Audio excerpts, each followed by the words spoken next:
नमस्कार दोस्तों, बीपीएससी पाठशाला भी चौहान में एक बार फिर से आपका स्वागत है। आज जिस टॉपिक पर चर्चा करने वाले हम हैं वो 3 मेन टॉपिक हैं। माउंटबेटन योजना जो प्री मेंस के लिए बहुत इंपॉर्टेंट है, और साथ में मेंस के 2 इंपॉर्टेंट टॉपिक है। कांग्रेस द्वारा विभाजन स्वीकार करने के कारण क्या थे और अंग्रेजों को भारत छोड़ने पर विवश करने वाले कारक क्या थे, इन दोनों को मैंने डील किया है। क्योंकि मैं वीडियो बनाता हूँ प्री और मेंस दोनों के लिए, इसलिए मैं मेंस के भी किसी टॉपिक को नहीं छोड़ूंगा, जिससे आपको एक ही जगह पे सारी तैयारी मिल जाए। ठीक है, प्री और मेंस के जो पीवाईक्यूज हैं वो भी मैं यहाँ पे आपको देता हूँ एक ही वीडियो में। जो कंटेंट में पढ़ाता हूँ उसमें आपकी प्री और मेंस की तैयारी साथ में हो जाती है। चैनल का नाम है बीपीएससी पाठशाला विद चौहान, जो कि UPSC, other PCS, BPSC, Bihar के अंदर के सारे एग्जाम्स, एसएससी और जो भी इस ऐसे एग्जाम है जहाँ जीएस एक महत्वपूर्ण भूमिका अदा करता है आपको एग्जाम पास कराने में, उसकी प्री और मेंस की सारी तैयारी मैं यहाँ पे कराता हूँ। कंसेप्ट क्लियर कराता हूँ, फैक्ट्स बताता हूँ, एनालिसिस करके बताता हूँ, और पीवाईक्यूज भी डील कराता हूँ प्री और मेंस दोनों के। तो चलिए बिना समय गवाए वीडियो में पढ़ना शुरू करते हैं। माउंटबेटन योजना और आगे कांग्रेस और फिर अंग्रेजों के भारत छोड़ने के कारण।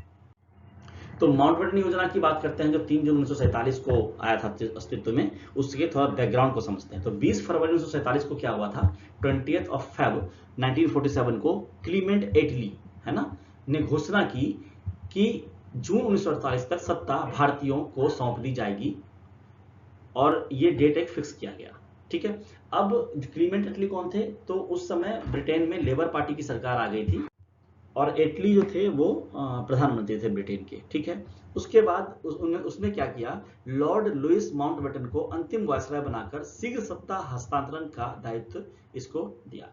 लॉर्ड लुइस माउंटबेटन उनके संबंधी भी थे, और वो चाहते थे कि वो जाके सत्ता को हस्तांतरित करें, है ना। कारण क्या था, द्वितीय विश्व युद्ध के कारण ब्रिटेन की आर्थिक कमजोरी, क्विट इंडिया मूवमेंट, भारत छोड़ो आंदोलन एवं राष्ट्रीय आंदोलन का दबाव, कैबिनेट मिशन योजना विफल हो गई थी, और बढ़ती सांप्रदायिक हिंसा और मुस्लिम लीग की पाकिस्तान की मांग को देखते हुए ऐसा कदम उठाया गया था ब्रिटिशों के द्वारा। ठीक है, अब माउंटबेटन योजना के प्रमुख प्रावधान को समझते हैं, फिर जो प्रतिक्रिया आई विभिन्न पक्षों को उसको समझेंगे।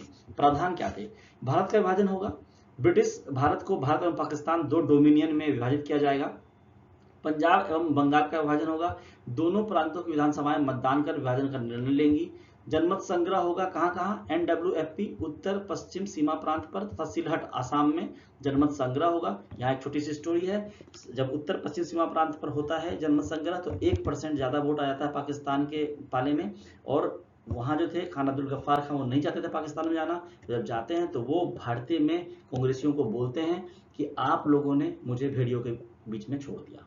ठीक है, ये उनका स्टेटमेंट था। बहुत बड़े लोग थे वो, बहुत बड़े आदमी थे वो। सिलहट आसाम में वो जनमत संग्रह जीत जाते हैं और वो भारत का हिस्सा बन जाता है।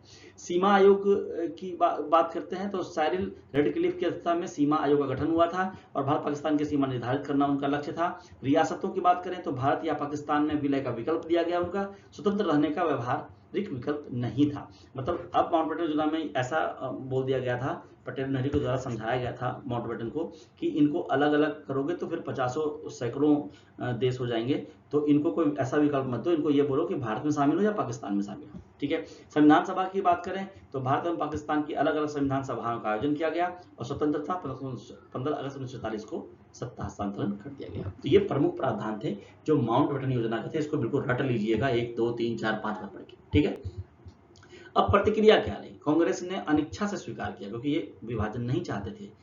गृह युद्ध रोकना जरूरी था, पूरे देश में दंगा हो रहा था, शीघ्र स्वतंत्रता सुनिश्चित करने हेतु इन्होंने ऐसा किया। मुस्लिम लीग योजना स्वीकार कर ली क्योंकि पाकिस्तान की मांग अब जाके पूरी हो गई थी। इससे पहले जितनी योजनाएं आ रही थी वो सबको वो स्वीकार सिर्फ इसलिए कर रहे थे क्योंकि उनके पाकिस्तान की मांग पूरी नहीं हो रही थी। जैसे इस योजना में पाकिस्तान की मांग आई, स्वीकार कर लिया। यहाँ देखिए नेहरू जी बैठे हैं, यहाँ पे बीपी मेनन बैठे हैं, और यहाँ पे ये माउंटबेटन है, और ये जिन्ना है। ये एक तरह से ओरिजिनल फोटो जैसा ही है, मैंने गूगल से ही लिया है क्योंकि मैं फोटो कहाँ से बनाऊंगा उनकी, तो बस दिखाने के लिए थोड़ा सा मोटिवेशन मिलता है। गांधी जी ने क्या किया, भारत विभाजन का विरोध किया, विभाजन को राष्ट्रीय एकता के विरुद्ध माना। ऑब्वियस उनके विचार ऐसे ही थे।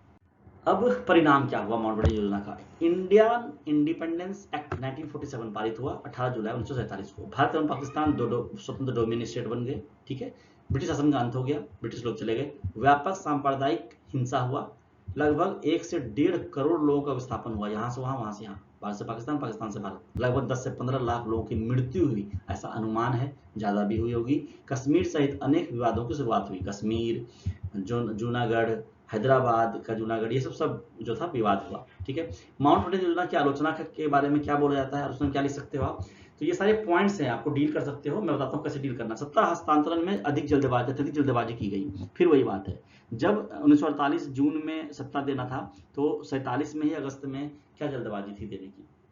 सीमा आयोग की रिपोर्ट स्वतंत्रता के बाद प्रकाशित की गई। एक बार स्वतंत्र हो गया, उससे पहले बताते तो लोग पहले ही समझ जाते कैसे क्या विस्थापन होना है। स्वतंत्रता के बाद दे रहे हो तो मतलब आपने आपस में लड़ाई करवा दी। विभाजन की पर्याप्त प्रशासनिक तैयारी नहीं की गई।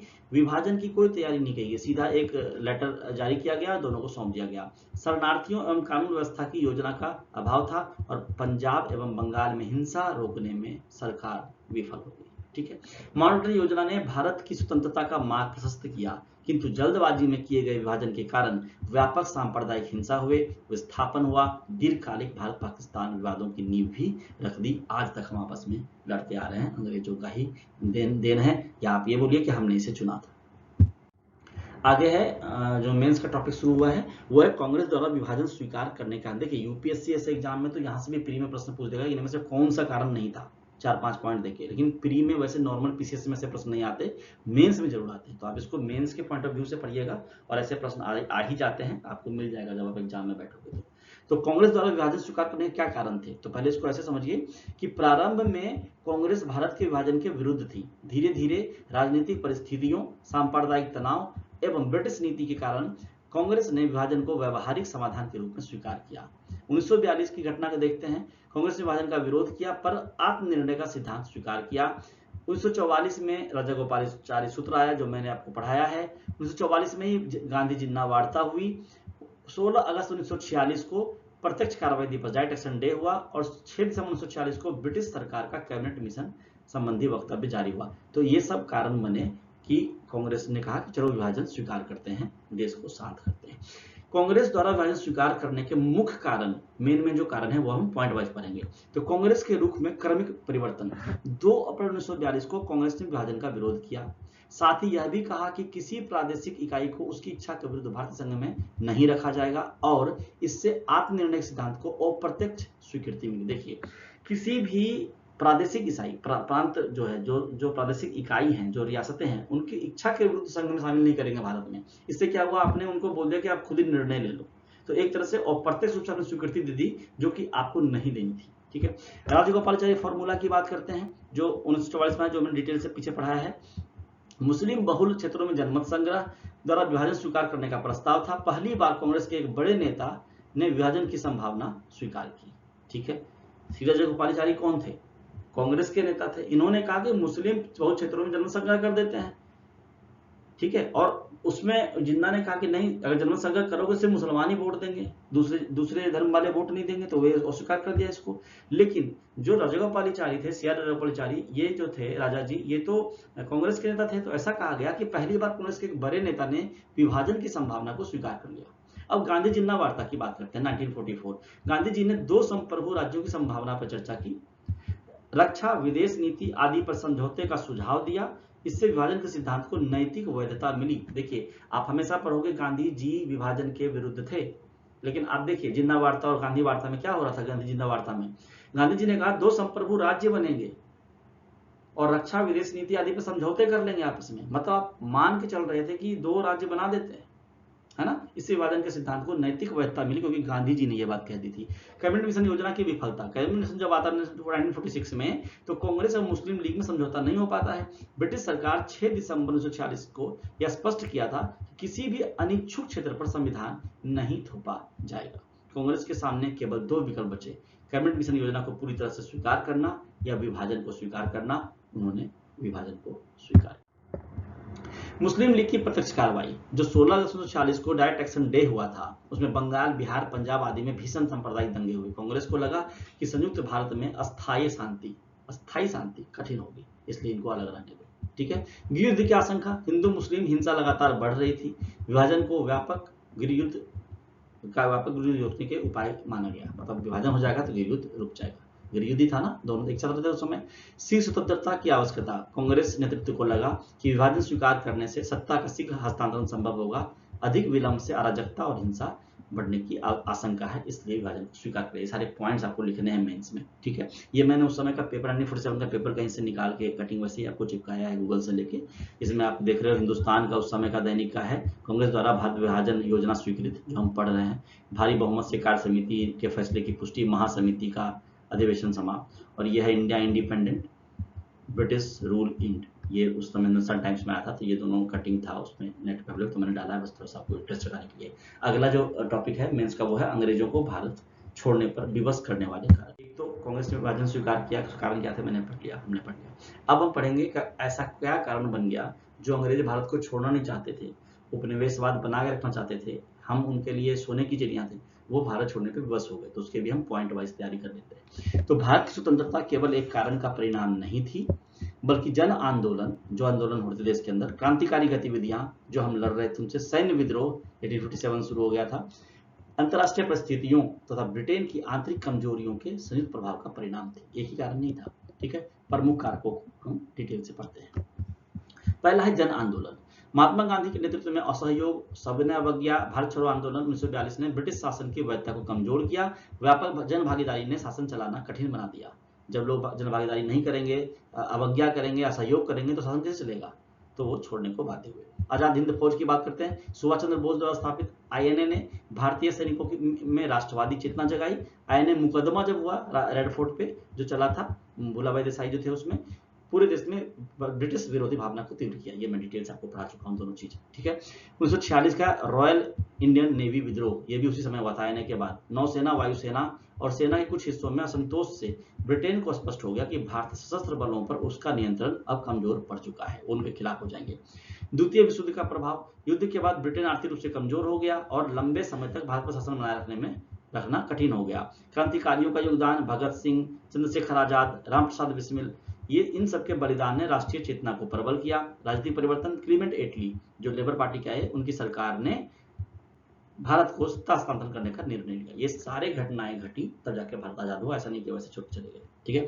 तो भारत की स्वतंत्रता, अहिंसक जनसंघर्ष, क्रांतिकारी आंदोलन, सैन्य असंतोष, अंतर्राष्ट्रीय दबाव और ब्रिटेन की आर्थिक कमजोरी, इन सभी कारकों के संयुक्त प्रभाव का परिणाम थी। यही बहुआयामी संघर्ष 1947 में भारतीय स्वतंत्रता का आधार बना। इस तरह से हमने अंग्रेजों को भारत छोड़ने पर विवश कारकों को जाना।